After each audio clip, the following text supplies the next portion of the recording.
بسم اللہ الرحمن الرحیم۔ السلام علیکم، بنت ہوا چینل میں خوش آمدید۔ امید ہے آپ سب خیریت سے ہوں گے۔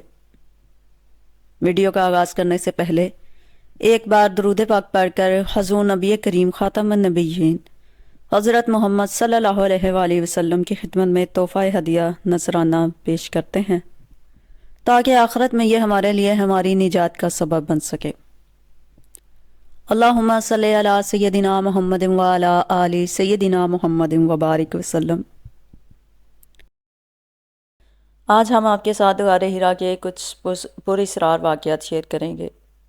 تو ویڈیو شروع کرنے سے پہلے تمام لوگوں سے گزارش ہے کہ جنہوں نے ابھی تک چینل کو سبسکرائب نہیں کیا فوراً سے سبسکرائب کریں اور ساتھ میں بیل آئیکن کو بھی پریس کریں تاکہ میری ہر نئی ویڈیو کا نوٹیفیکیشن آپ کو سب سے پہلے مل سکے۔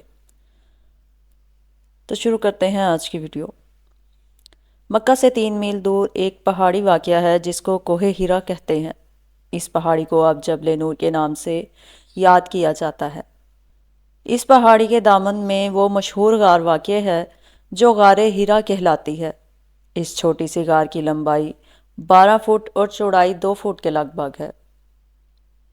عہد شباب میں حضور اکرم صلی اللہ علیہ وآلہ وسلم اکثر وہاں جایا کرتے تھے اور غور و فکر اور عبادت میں ہمتاً مصروف رہتے تھے۔ آپ صلی اللہ علیہ وآلہ وسلم وہاں پہرو قیام کرتے بلکہ کئی دفعہ تو کئی روز تک وہیں رہتے۔ آپ صلی اللہ علیہ وآلہ وسلم اپنے ساتھ ستو اور پانی وغیرہ بھی لے جاتے۔ جب کھانے پینے کا یہ سامان ختم ہو جاتا تو آپ صلی اللہ علیہ وآلہ وسلم گھر لوٹ آتے اور کچھ عرصہ بعد مزید اشیاء خوردنوش ساتھ لے جا کر پھر غار ہرا میں ذکر الہی میں مصروف ہو جاتے۔ جوں جوں دن گزرتے گئے تنہائی اور عبادت آپ صلی اللہ علیہ وآلہ وسلم کو مرغوب تر ہوتی چلی گئی۔ آپ صلی اللہ علیہ وآلہ وسلم روزے بھی رکھتے تھے۔ رمضان کا پورا مہینہ تو آپ صلی اللہ علیہ وآلہ وسلم خصوصی طور پر عبادت اور سوچ وچار میں صرف کرتے اور مسکینوں کو کھانا کھلاتے۔ گھر لوٹنے سے پہلے آپ صلی اللہ علیہ وآلہ وسلم خانہ کعبہ کا طواف ضرور کرتے تھے۔ غار ہرا کی تنہائیوں میں غور و فکر کے دوران آپ صلی اللہ علیہ وآلہ وسلم کے ذہن میں ہزاروں سوال ابھرتے اور آپ صلی اللہ علیہ وآلہ وسلم ان کے تسلی بخش حل ڈھونڈنے کے جتن کرتے۔ غار سے نکل کر آپ صلی اللہ علیہ وآلہ وسلم قریبی صحرا کی جانب بھی نکل جاتے اور تھوڑی بہت چہل قدمی کے بعد پھر غار میں لوٹ آتے۔ اپنے گرد پیش کی مقبول عام بت پرستی پر تو آپ صلی اللہ علیہ وآلہ وسلم نے سب سے زیادہ غور و غوص فرمایا۔ اس مشرکانہ طریقے عبادت کو سراہنے یا اپنانے سے پہلے آپ صلی اللہ علیہ وآلہ وسلم پہلے ہی انکار کر چکے تھے۔ دن گزرتے گئے اور پھر کچھ عرصہ بعد آپ صلی اللہ علیہ وآلہ وسلم کو بعض حیران کن خواب بھی آنے لگے۔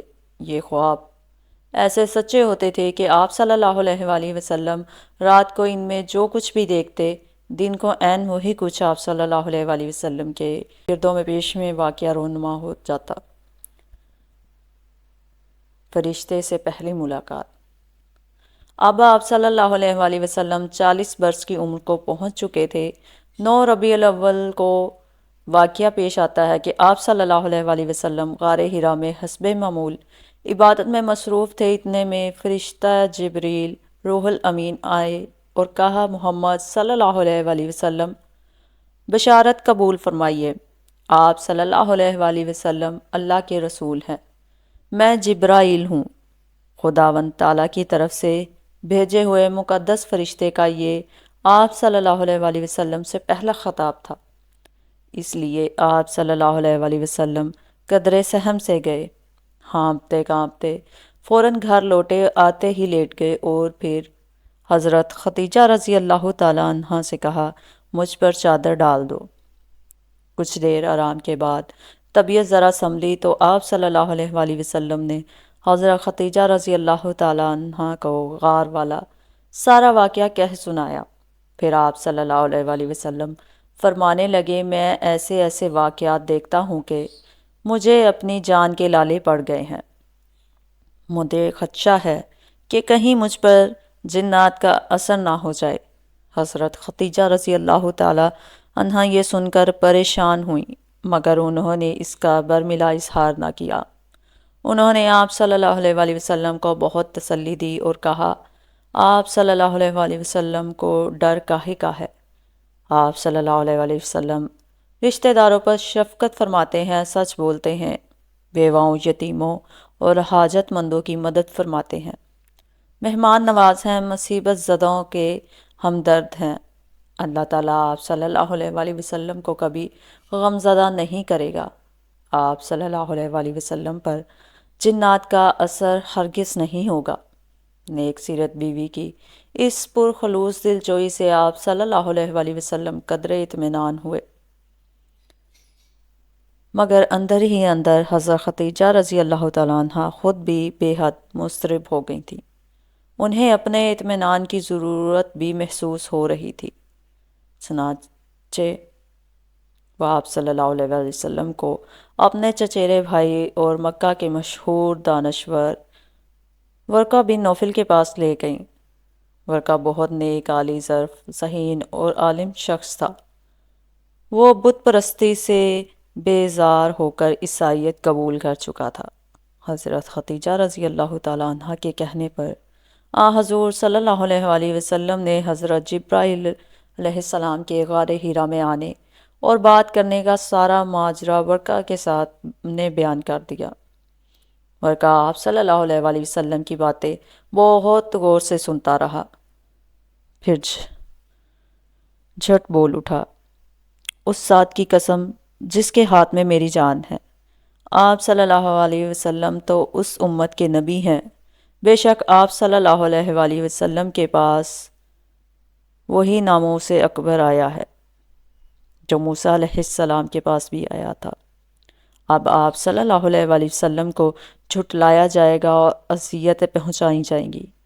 آپ صلی اللہ علیہ وآلہ وسلم کو شہر بدر کر دیا جائے گا۔ آپ صلی اللہ علیہ وآلہ وسلم سے جنگ لڑی جائے گی۔ اگر مجھے وہ دن دیکھنا نصیب ہوا تو میں ضرور خداوند تعالیٰ کے دین حق کی مدد کروں گا۔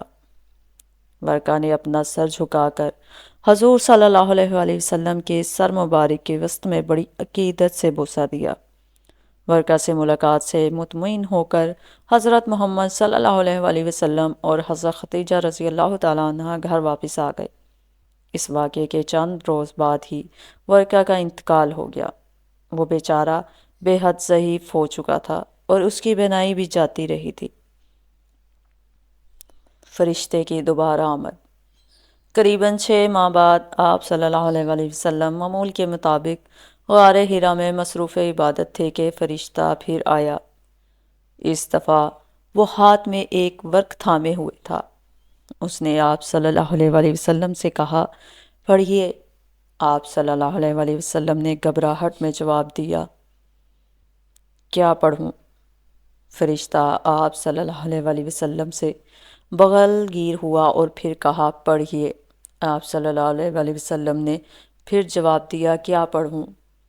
فرشتہ آپ صلی اللہ علیہ وآلہ وسلم سے پھر بغل گیر ہوا اور کہا، پڑھیے۔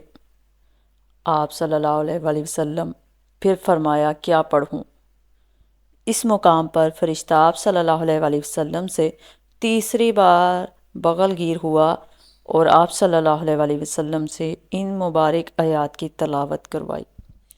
بسم اللہ الرحمن الرحیم، اقرأ بسم ربک الذی خلق، خلق الانسان من علق، اقرأ وربک الاکرم الذی علم بالقلم، علم الانسان ما لم یعلم۔ اپنے پروردگار کے نام سے پڑھیے جس نے جہاں تخلیق کیا اور انسان کو جمے ہوئے خون سے پیدا کیا۔ ہاں پڑھیے، تمہارا پروردگار صاحب کرم ہے جس نے قلم کے ذریعے انسان کو ایسی تعلیم دی جس سے وہ پہلے ناواقف تھا۔ یہ پہلی وحی تھی جو آپ صلی اللہ علیہ وآلہ وسلم پر اللہ کی جانب سے نازل ہوئی۔ اس پہلی وحی ہی سے انسان کے لیے علم کی فضیلت واضح کی گئی ہے اور اسے حاصل کرنے کی اہمیت پر زور دیا گیا ہے۔ اس کے بعد فرشتہ حضور صلی اللہ علیہ وآلہ وسلم کو اپنے ہمراہ دامن کوہ میں لے گیا۔ وہاں آپ دونوں نے وضو کیا اور پھر اکٹھے نماز پڑھی۔